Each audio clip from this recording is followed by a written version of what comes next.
On January of this year, in the middle of the night, our oldest son came to our room and woke us up. He was extremely upset, he was crying a little, not hysterical, but definitely shaken up. My son went on to describe a pretty crazy story about screaming voices in his head and a distorted reality where things moved really fast. Everything was just going really fast. It was like this. It was super fast. I was looking at myself moving slowly, but I felt myself jogging towards my parents' bedroom. And like I would move my I would move my hand and I'd see it go slow, but I feel it go really fast. I was scared and confused. I was absolutely clueless of what was going on. So then I went to my parents' bedroom and I told them what's happening, and my mom asked me, was it a nightmare? I'm like, no, it's not a nightmare. And it just went away, and I was confused what just happened. And I went to bed still confused. And because we had dismissed it as a nightmare, we thought nothing else of it. Until about a week later, this time during the day, he went to my wife and said, it's happening again. This episode lasted about 3 minutes.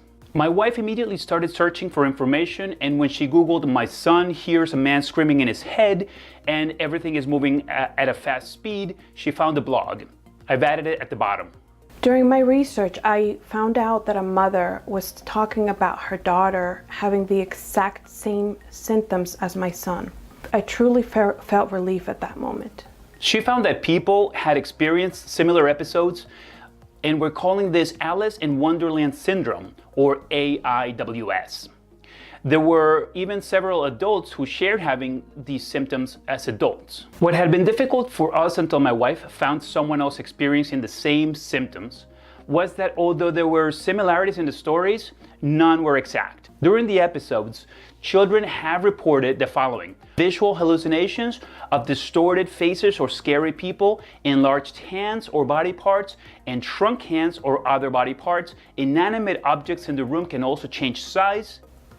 Visualized a man in a distorted face. His face was all distorted up, messed up, and I had to close my eyes because every time I'd open my eyes, I would visualize it. So I'd always close my eyes really tight shut. And I was like, his face was all his face was like a whirlpool, and it was like a whirlpool going into his face, into his cranium or skull. The second episode, the man screaming. There was a man screaming in my head. That was the beginning of when the man started screaming in my head. He was just yelling, and that's pretty much it. He was just screaming, and he was just screaming. He was like in the same room as me. Like it felt like he was in the same room as me. He felt like he was close, but not like too far, but like in the middle between that. Like he was in the same room, but like not far, but not close, like in the middle distance. And it was not pleasant. People with AIWS experience something called micropsia and macropsia, or both. During the episode, I did feel like my hands started shrinking, like to a part where it was just bone, and that's pretty much it. And then it expanded like really large, where like I felt like I had like 15 layers of skin between my bones. And there can also be a change in time perception. Like an action that felt like a minute actually took over an hour. Everything was just going really fast. It was like this. It was super fast. I was looking at myself moving slowly, but I felt myself jogging towards my parents' bedroom. And like I would move my I would move my hand and I'd see it go slow, but I feel it go really fast. Because adults were reporting that these episodes would eventually stop, we initially hoped that it would just go away. But the episodes have continued. Since January of this year, 2018, he has had 3 to 4 episodes per month, most of which last about 3 minutes, but 2 of these have lasted as long as 20 minutes.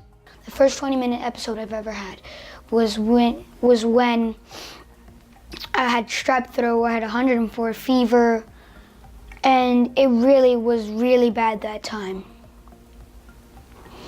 And I kind of did feel like it was never gonna stop and I was gonna go insane. But it ended up stopping. And then my mom went to leave to go pick up my brother. So then I was left alone. And that's when I felt like I was gonna go insane and it was never gonna stop. And I just threw myself on the couch once, it didn't stop. So then I started going around and around in circles, and then I threw myself on the couch again and it stopped. And it was just really, really bad. And it was not enjoyable, no. Some people, one person said when my mom was searching up something on Alice in Wonderland Syndrome that he tried to enjoy it, but I don't think I could ever enjoy this. When I told my pediatrician about this, she had heard about Alice in Wonderland Syndrome during a concussion symposium. She agreed with my conclusion and referred us to a neurologist who sent us to the hospital to get an MRI and an EEG, and both came back normal. Now that I was fully committed to helping my son, I found out about an alternative healing method called Vedic Healing.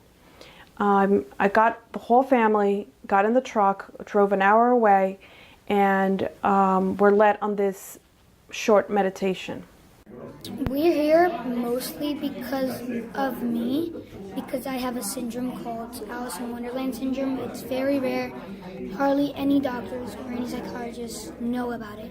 So my mom and my dad thought it was best to go to this yoga place where we could expand my mind and relax me, and also in the process relaxing everyone else in the family. But mostly this was because of me, because of my syndrome that I have that affects me in ways that I dislike. Do you think it helped a little bit today? Yes, it definitely relaxed me a lot than I thought it would have relaxed me. It definitely did relax me more. The plan for next steps are strep culture, visit with psychiatrist, and a second set of blood tests in 6 months. And that's it for now. If there is anything else worth reporting in the future, I will make another video.